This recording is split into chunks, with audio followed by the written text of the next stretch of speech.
పక్షిరాజుకి ఒక విరోధి ఉన్నాడు. పక్షిరాజుకి ఒక ఎనిమి ఎవరు? ఈగలకి ఎనిమి ఎవరు? సర్పం. చెప్పండి, మీకు తెలుసండి, ఈ రెండు పోరాడుకుంటాయి. ఈ రెండు ఏం చేస్తుంటాయి? పోరాడుతుంటాయి.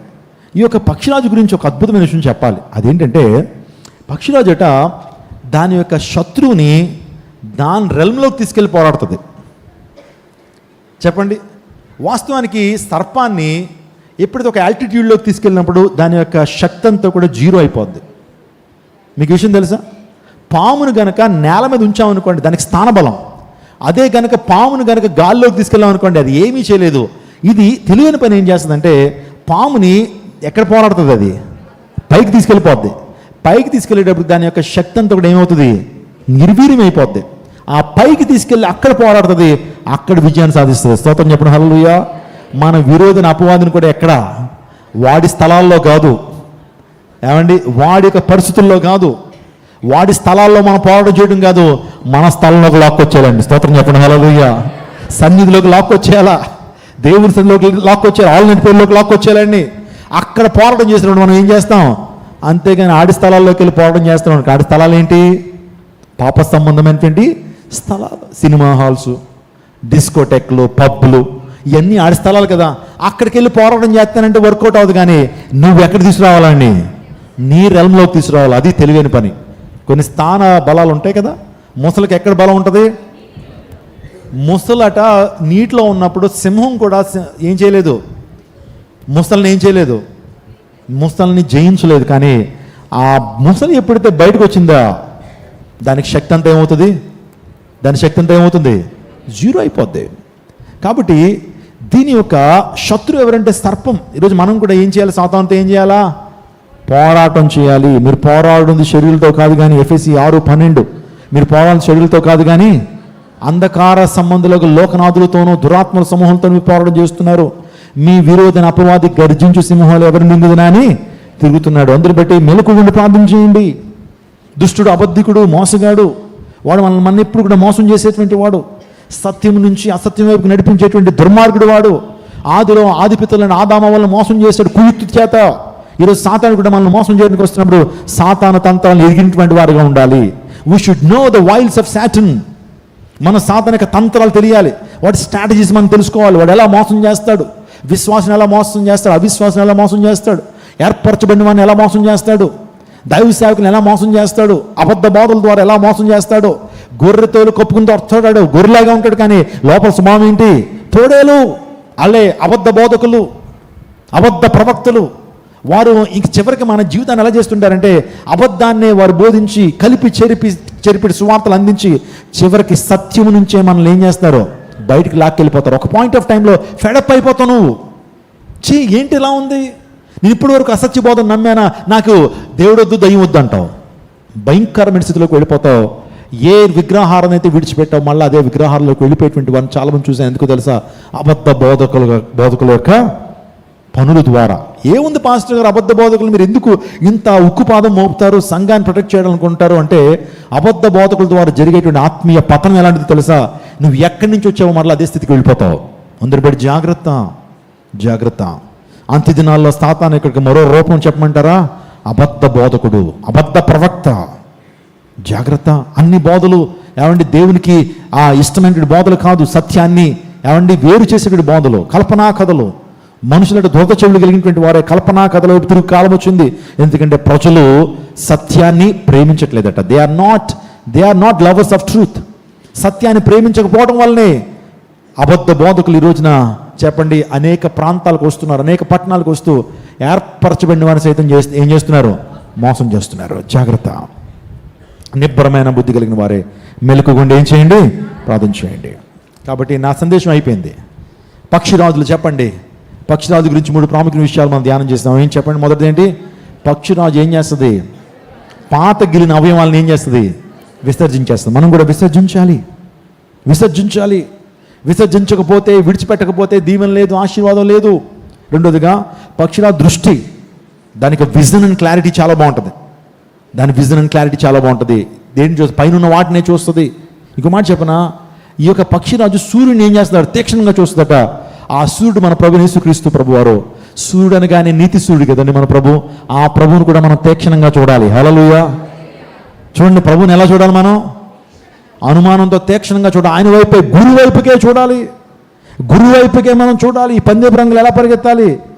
విశ్వాసం కర్తయు దాన్ని కొనసాగించుకొని క్రీస్తు వైపు చూచుచూ ఈ పందెపు రంగులో ఓపిగ్గా పరిగెడదామంటారు. మన టార్గెట్ ఉంది.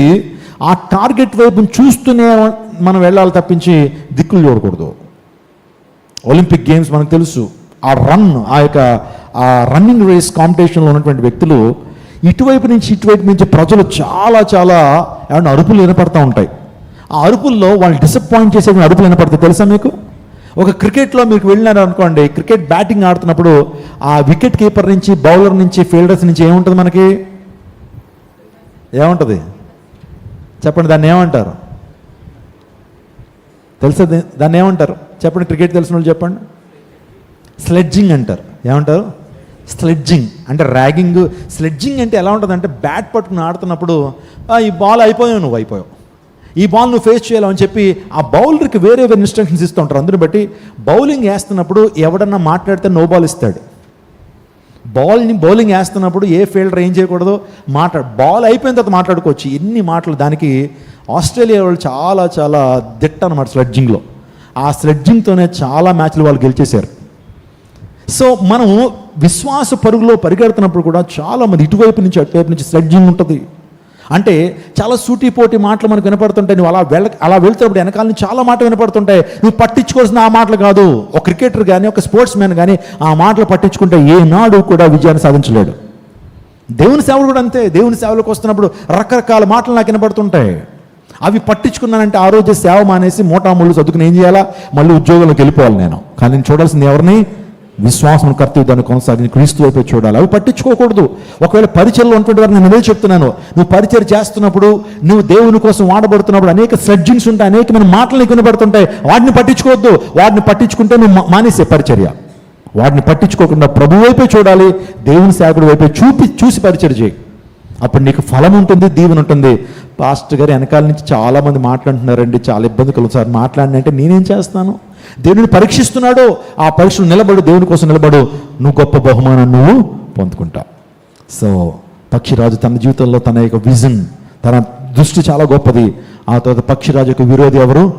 సర్పము. కాబట్టి మనం కూడా సర్వలోకాన్ని మోసపుచ్చుచు అపవాది అనియు సాతాను పేరు గల ఆది ఘట సర్పము ఆయన సాతాన్ని ఏం చేయాలి?